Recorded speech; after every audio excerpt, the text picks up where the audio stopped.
Hey there, welcome back to High Infidelity, the best channel for cheating stories. Like and subscribe to channel for more spicy stories.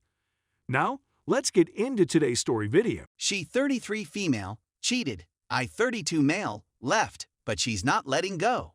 Basically, like the title says, but first, let me explain the situation a little more. Okay. Vanessa, my ex-girlfriend, and I have been together for the last 5 years. While attending a conference for one of our shared hobbies, we struck up a casual conversation on the activity itself, with no specific aims in mind. We started dating when she revealed that she liked me as more than simply a friend, and the feeling was mutual on both sides. My response was simple.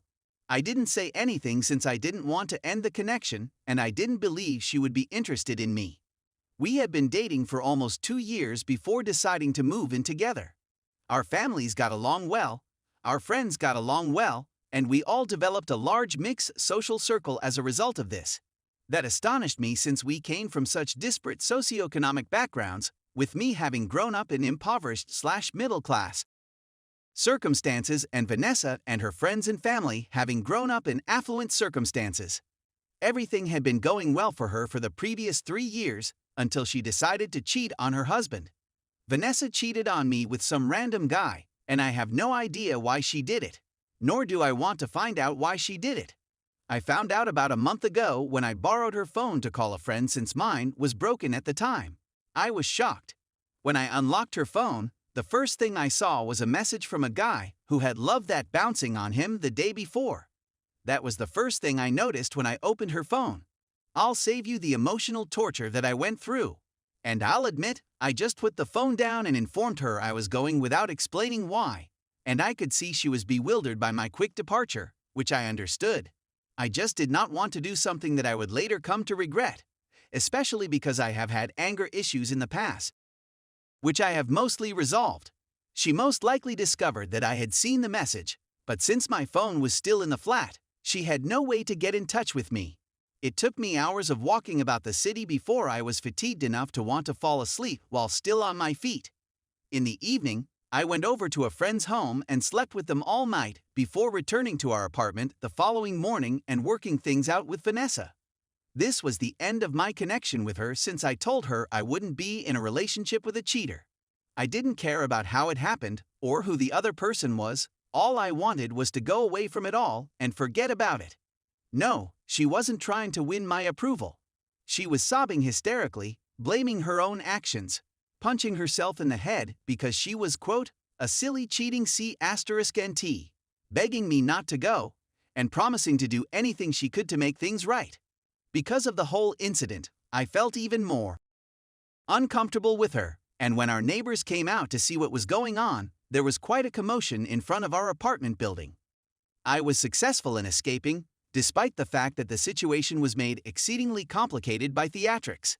The choice was made by her to someone else, and I made the decision to quit the relationship because I didn't want to stay with someone who was cheating on me.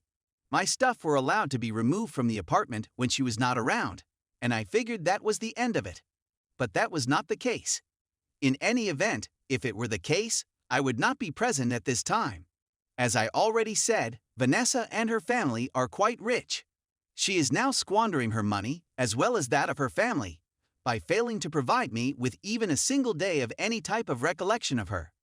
The most of the time, I'm either having items delivered to my workplace or getting letters and packages via the mail, or she just hangs out with one of her pals wherever she knows I'm going to be.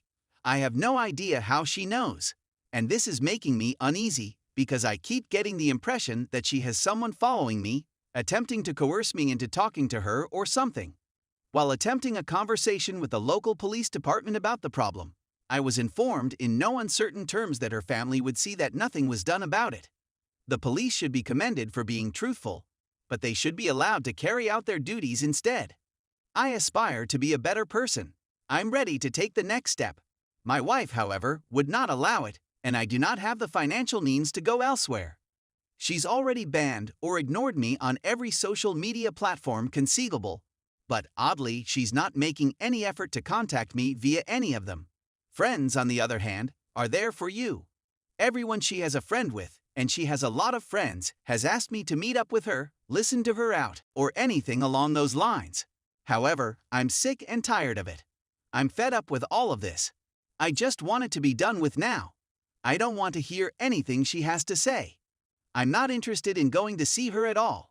It's not going to be of any assistance to me.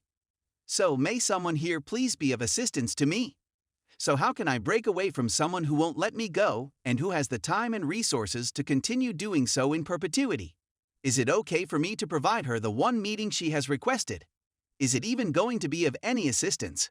Because I am not a citizen of the United States or any other first world country, I have limited legal choices. Update. There was a great deal of advice and support in the thread for the dreadful situation I was in, and I want to express my gratitude to you all for trying your best to get me out of it.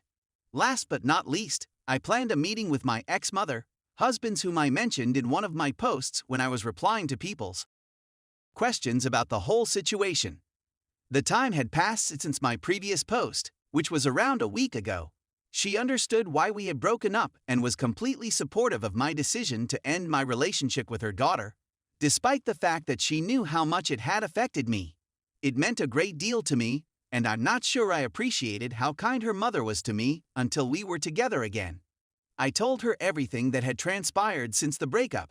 She just knew that the ex was seeking to get back together with me, but she was unaware of her showing up at every place I went out, her friends badgering me, or the letters and gifts that were frequently arriving in the mail for me. The fact that she was so supportive of me at the time made me want to weep. At one point, she even held me and kissed the top of my child's head, as if I were a little child again, made me want to cry. I felt embarrassed and grateful at the same time. I just needed some space and time to heal from this ordeal, and I think she understood what I was trying to do. Overall, she assured me that once we got everything out in the open, she would get her daughter back in line, leave me alone, and stop pestering me. We spoke a little more after that, but eventually parted ways. The ex's pestering persisted for a day or two before ceasing totally. There were no messages, phone calls, or surprising visits where I was hanging out. So far, she hasn't responded after 3 weeks. It's been wonderful. It's as if a tremendous weight has been lifted off my shoulders. It's easier to breathe, and I'm not even glancing at the door of anywhere I'm hanging out to see if it's the ex or one of her pals. My buddies were the ones who brought it up to me since I hadn't noticed it myself. So sure, it's 1,000 times better than it was before. I called my ex's mother one more time and thanked her for whatever she done for her daughter, and she said it was the least she could do. Near the conclusion of the discussion, she added that it would probably be best if we didn't talk again, since it would allow me to properly recover from everything. But she was sorry it had come to this, and that her and her husband wouldn't see me coming over for Christmas. We said our goodbyes, and that was the end of it. So that's it, the harassment is over, I'm feeling terrific, and things are looking up in my life. Thank you all again for attempting to get me out of the quagmire in which I found myself.